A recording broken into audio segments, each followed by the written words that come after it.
Je quitte Marcel un beau matin d'été, le cœur et le sac léger. Le chemin s'enfonce dans une paisible vallée parsemée de fermes endormies sous leur toit de tuiles romaines. Il monte ensuite, très raide, parmi les chênes que Marcel juge rabougris comparés à ces splendides futaies vosgiennes. Là-bas, il s'agit principalement de chênes rouvres, qui affectionnent les climats humides et les terres profondes, tandis que dans les Alpes du Sud, les chênes pubescents, ou chênes blancs, se contentent de coteaux arides au sol pauvre. Il est donc compréhensible que les nordiques atteignent généralement de belles tailles et que les méridionaux soient plus fluets. Pourtant, avant d'être relégués sur les pentes par l'agriculteur du Moyen-Âge, les chênes pubescents poussaient aussi en fond de vallée et pouvaient développer des troncs d'un volume impressionnant. Quelques arbres de cet acabit subsistent çà et là dans le Midi. J'en ai vu. Le sentier grimpe, interminable, à l'assaut d'un dénivelé de plus de 1000 mètres. J'ai l'habitude de la montagne et ce n'est qu'une question de patience. Mais voici qu'arrive l'orage. Mon léger caouet est vite trempé. Plutôt que de mouiller le reste de mes vêtements, je les retire et les emballe dans mon sac à dos. L'idée aurait pu être bonne si ce n'est qu'en un rien de temps, la température dégringole de 20 degrés. Le vent souffle avec fureur, le froid me fait grelotter. Je me hâte, je devrais être déjà arrivé où est l'abri salvateur. Une eau glacée ruisselle sur mon corps qui devient insensible. Les éclairs qui zèbrent le ciel dans le fracas du tonnerre ajoutent à ma frayeur. D'autant plus que le chemin suit une crête étroite et tout scout sait que c'est un lieu à éviter quand tombe la foudre. Le trajet me semble interminable. Il ne doit pas être bien tard, mais l'obscurité s'abat déjà. Enfin, à travers mes lunettes embuées, il me semble discerner un toit, un mur, une porte. Je pénètre en trombe dans une pièce minuscule et m'écroule sur une paillasse bienvenue. Protégé dans un sac en plastique, mes allumettes sont sèches, tout comme le bois qu'une main prévoyante a déposé près de la cheminée. En quelques minutes, un feu crépite. Après m'être réchauffé, et sans même avoir pris le temps de me restaurer, je m'écroule bientôt dans un sommeil sans rêve, tandis que dehors la tempête fait rage. Pendant 3 jours, cette humble maisonnette sera mon château. C'est un lieu parfait pour un ermite. La vue porte à des kilomètres sur des bois et des montagnes. L'habitation la plus proche est à plusieurs heures de marche. Le silence est total. Ici, la méditation est spontanée. Chose étonnante, une source jaillit à une dizaine de mètres en contrebas de la crête, ce qui explique la présence de la chapelle avec une pièce attenante. On pourrait y passer des mois et même des années. Juste en contrebas de la crête, là où les bourrasques ne peuvent les arracher, poussent de jolis arbustes aux feuilles vertes dessus, blanches dessous, des alouchiers. Il est amusant d'observer comme le flanc de la montagne passe du vert au blanc lorsque le vent retourne leur feuillage. Plus intéressant encore sont les fruits rouges, regroupés, ronds et gros comme des cerises. L'alouchier appartient à la grande famille des rosacées, comme le dévoilent ces petites fleurs blanc-crème aux nombreuses étamines. Les alouches sont comestibles, même si ce ne sont pas les meilleurs fruits qui soient. Elles forment en tout cas de très bonnes compotes qui ont le mérite de caler agréablement l'estomac. Vient le temps de quitter mon Éden montagnard. Les jours qui suivent, je m'enfonce hors de tout chemin dans de sombres forêts, traverse périlleusement de profonds ravins, longe une large rivière propice à la baignade et me goinfre de cerises sauvages. Je dors le plus souvent en plein air, une nuit dans une grotte. Le périple se corse avec la rencontre d'une harde de sangliers qui ont sans doute plus peur que moi. C'est une aventure fabuleuse dans un univers grandiose où je me découvre vraiment dans mon élément. Au début 1972, je reviens seul chez Marcel et Marie-Hélène. Mon oncle a une nouvelle passion. Il parcourt chaque jour plusieurs kilomètres à pied à la recherche de tendres plantes dont il aime à se nourrir. Dans la région méditerranéenne, le printemps est la saison la plus propice à la cueillette. La nature riante donne naissance à une multitude de délicats végétaux qui, l'été venu, se flétriront, se couvriront d'épines acérées ou deviendront durs comme du bois. Depuis des millénaires, l'homme s'y fournit pendant quelques mois en salades revigorantes et en pousses fragiles qui lui apportent, outre d'indispensables vitamines et de précieux minéraux, toute la vitalité de leur jeunesse. Le principe que m'expose Marcel dans d'interminables discussions m'enthousiasme au plus haut point. Après tout, ne suis-je pas, depuis mon plus jeune âge, un cueilleur ?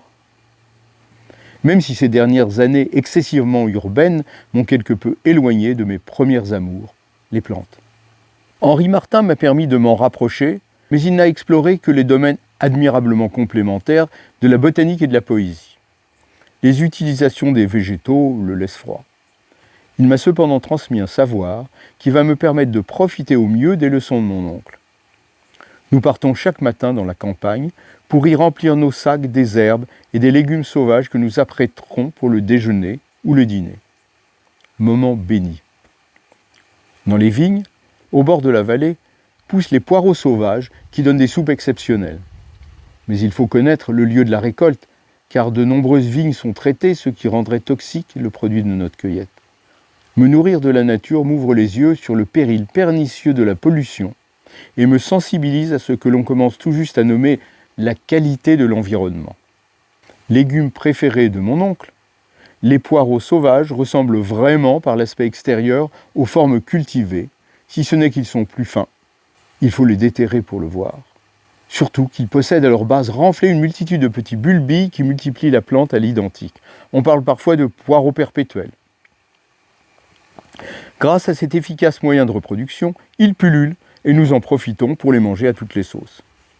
Nos récoltes autour de Volonne se continuent par la condrille dans les prés et la picridie dans les rochers qui composent à mon sens les meilleures salades.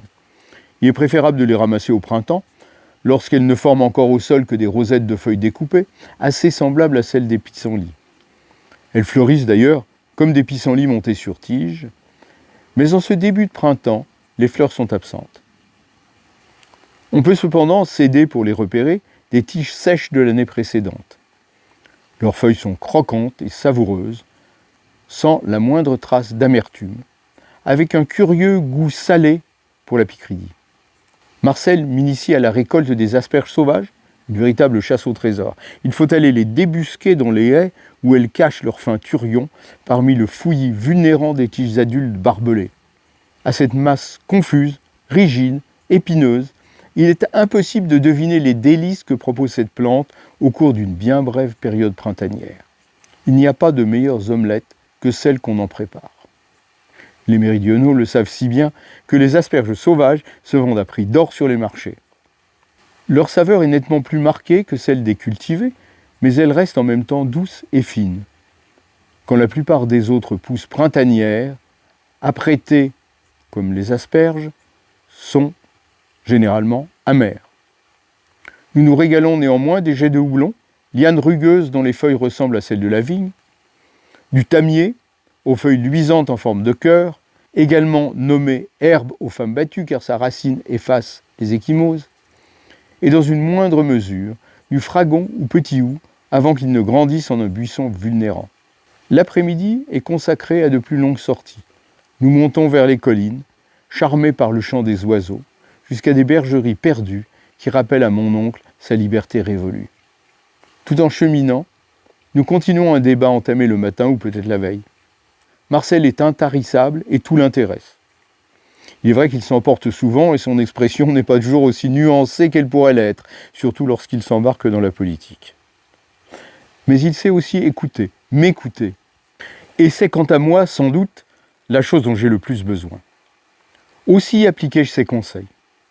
Je diminue ma consommation de produits animaux et m'intéresse sérieusement à l'alimentation. Il m'apprend à équilibrer les repas, à combiner céréales et légumineuses pour bénéficier de protéines complètes, à consommer des produits non raffinés et de qualité biologique, à éviter le sucre, l'alcool et le café. En quelques mots, à vivre d'une façon plus saine. Depuis plusieurs années, je connaissais des problèmes de santé, des mangeaisons, insomnie, sensations de lourdeur qu'aucun médecin n'avait réussi à résoudre. Pourtant, quelques mois après avoir cessé de manger de la viande, ces problèmes s'estompent puis disparaissent totalement. Jamais je ne me suis senti aussi bien, plein d'une énergie nouvelle. Ma rencontre avec Marcel représente un véritable retour aux sources, un tour de spirale plus haut. Tout jeune, la prééminence de la nature m'est déjà apparue, mais il est clair à présent qu'elle peut me nourrir et me rendre indépendant des hommes. Pendant les mois qui suivent, je me livre donc à l'exploration systématique des plantes comestibles poussant à l'état sauvage. Les randonnées, les cueillettes et les expériences en cuisine se succèdent.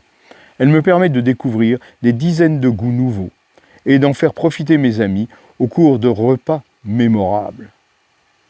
Ils me servent obligeamment de cobaye, et leurs remarques de tous ordres me sont précieuses. Je prends sans cesse des notes sur mes expériences, et il me faudra bientôt les mettre au propre, afin de tout ordonner dans ma tête. Mon séjour en Corse y sera propice. Marcel est mort à 99 ans et demi, en pleine santé, d'un arrêt cardiaque. Il a regardé jusqu'au bout une énergie extraordinaire et une surprenante acuité de pensée, source d'inspiration pour le reste de ma vie.